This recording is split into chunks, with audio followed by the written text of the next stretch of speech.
Hey YouTube, this is Brandon with Team Pokemon X Yu-Gi-Oh! And I'm gonna give you a Malefic Gravekeeper deck profile today. I've topped 8 at my locals, which is kind of saying something because a couple of the people actually go to the big events. Anyways, for the profile I got 3 Gravekeeper Spy, you know, it's pretty basic, 3 Recruiter, 2 Descendant. I only play 2 because I just couldn't find room in here for a third one. 3 Commandant, and then I play 1 Gale. I used to not like Gale, but it actually is really good with the shrink effect. And I play 1 Gores. That really saved me. In my last game at locals last time, it really saved me because they had a Bryonic and then they brought out a BLS. Bounced back whatever cards I had on the field, attacked with Bryonic.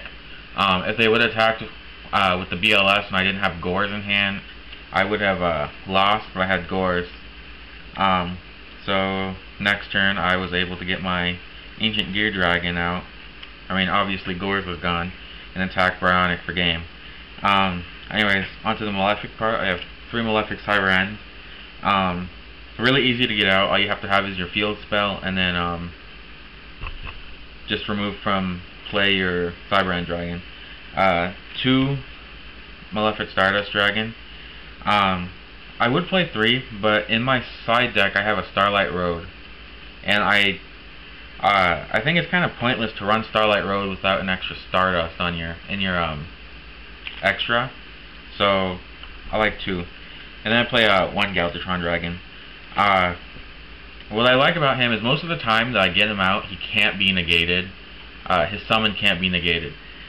With Gear Town, the only way you can really get over Gear Town is if you chain MST to it. Because even if you Solemn Judgment the Gear Town, it's still destroyed, so you still get the effect. And then you can't Solemn Warning the Gear Town. The only bad thing about playing 1 Galvatron Dragon is it can be bottomless. So that's the only thing that sucks with it. Anyways, that's it for the monsters. Spells, I have 3 Gear Town. What I like to do with Gear Town is it's really nice when I have a Malefic Cyber End in hand. This because I play the Gear Town, then I play the Malefic Cyber End, and they have to choose, or they have to use their resources to decide which one they want to get over. They could easily MST Gear Town, but then Galvatron Dragon is going to replace the Cyber End. So that's a really nice combo to use, and then you feel really nice like setting your cards, just because your Gear Town is there and it's going to scare your opponent. Next I have 3 Necro Valley. It poops on lots of the meta decks. I know lots of people like Gravekeepers aren't really that good right now, but I really like them, and they are pretty anti-meta. Especially like Insectors and Windups. Not too much Dino, but you know, still. I play 1 Terraforming. I play 1 Terraforming just because, I mean, you can search out Necro Valley with Commandant, but you can't search out the Gear Town in here. And this is how I make up for that, is I just play 1. 2 is too much. I play 2 Gravekeeper Stealth. Really gives you a lot of hand advantage, and you can reuse effects like, you can reuse Spy's effect, you can reuse Recruiter's effect, and then you can get your Descendants back. I play 2 Wonder Wands. I used to not like Wonder Wand.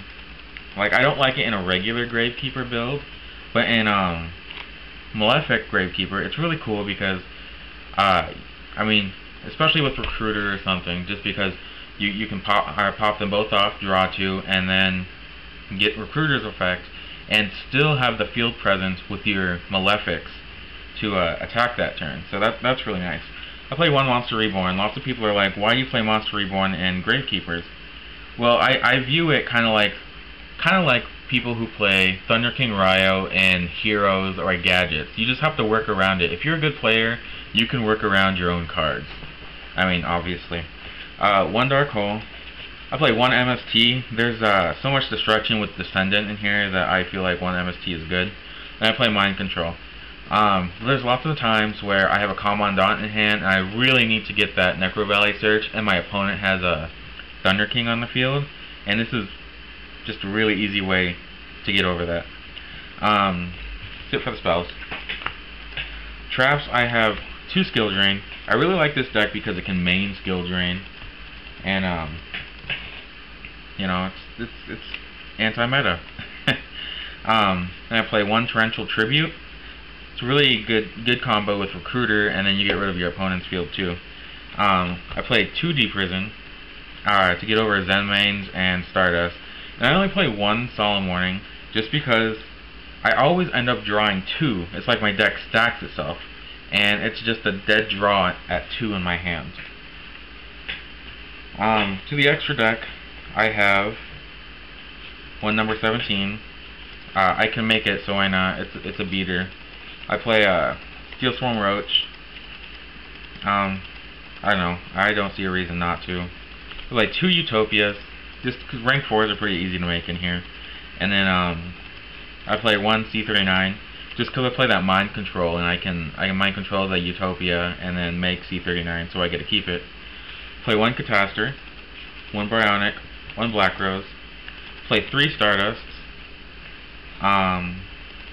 3 Cyber End Dragon, and then 1 Chimera Tech Fortress Dragon. Lots of times your opponent's gonna side in Cyber Dragon against this deck, so it's a really good counter against that. It's also good for Carafuries too. There's 1 card missing from my side deck, and that's just another Galvatron Dragon. But the rest of the cards are Fossil Dino, Neko Main King for windups, 1 Effect Veiler. I couldn't find room to main one, so I thought I'd side it.